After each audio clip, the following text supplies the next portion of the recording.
important that Congress take the time to do meetings like this, to hear from leaders thinking about the future. We so often deal with the immediate challenges, sometimes crises right before us. So this is a very, very important thought process, and have these thought leaders before us is very much appreciated. I come to this committee as a new member of Congress, but having spent many years as a mayor of a big city, Phoenix, Arizona, where I was, I guess, the chair of the board of Phoenix Sky Harbor Airport, and had a great working relationship with the aviation, the airlines, the industry as a whole, a lot of the great employees that make up the industry.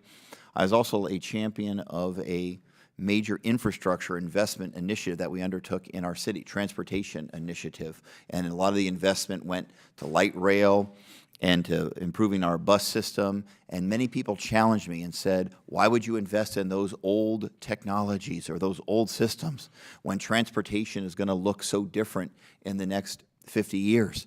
Are we going to need light rail in the future when we have driverless vehicles or the ride-sharing companies are taking over transportation?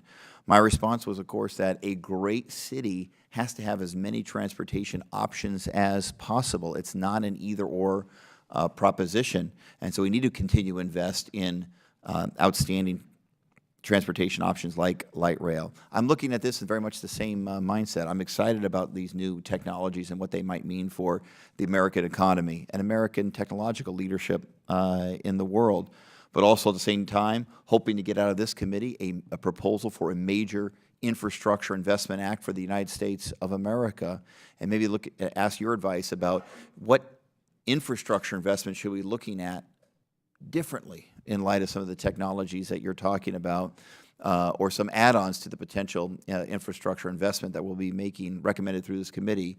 What does infrastructure look like differently as a result of some of these exciting technologies? And that's open to anybody. Captain, please. Thank you, Representative Stanton. That's a great question. You know, we envision, you know, an airspace with multiple users, right? All trying to share that. So collaboration is really a key here. And you know, I've always believed that if you have a goal in mind and you crystallize that, you have a pathway now instead of meandering back and forth. So I think an open, transparent, collaborative process with the help of Congress in every way it possibly can to protect the industry, like I said earlier, and facilitate that dialogue. You see what goes on in the commercial aviation safety team that I mentioned earlier.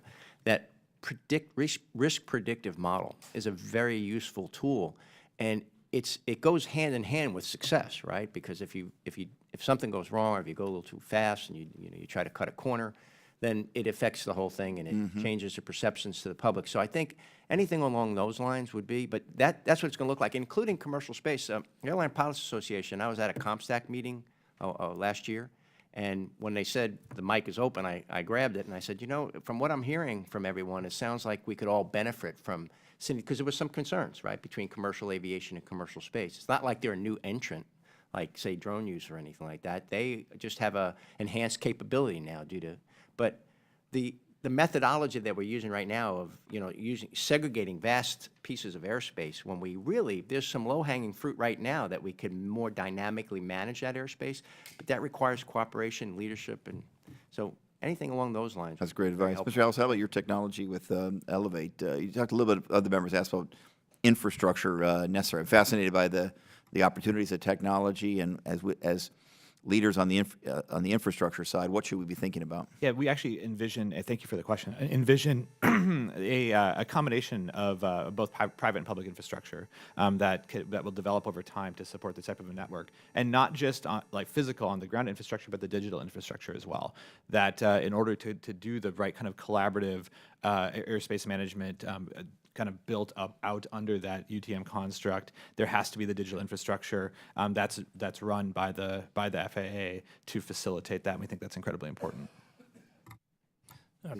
Congressman, I think as flights get faster, so from Phoenix to Tokyo in say 6 hours, people are going to be more sensitive to the amount of time that they spend getting to the airport, right? Which is where Mr. Allison's company comes in. But then also the time that they spend at the airport and going through security and all the hassles and so on. So as wonderful as Sky Harbor is, I don't think everybody wants to spend most of their day there. And so speeding along the process of working through the airport and just getting on the flight and so that you can get on with your trip is That's great. Sky Harbor is not perfect. We're just better than any other airport in America. Right. Yeah. Thank you for your question, Congressman. As Congress considers what should be included in a broader infrastructure investment package. Excuse me. His time's up.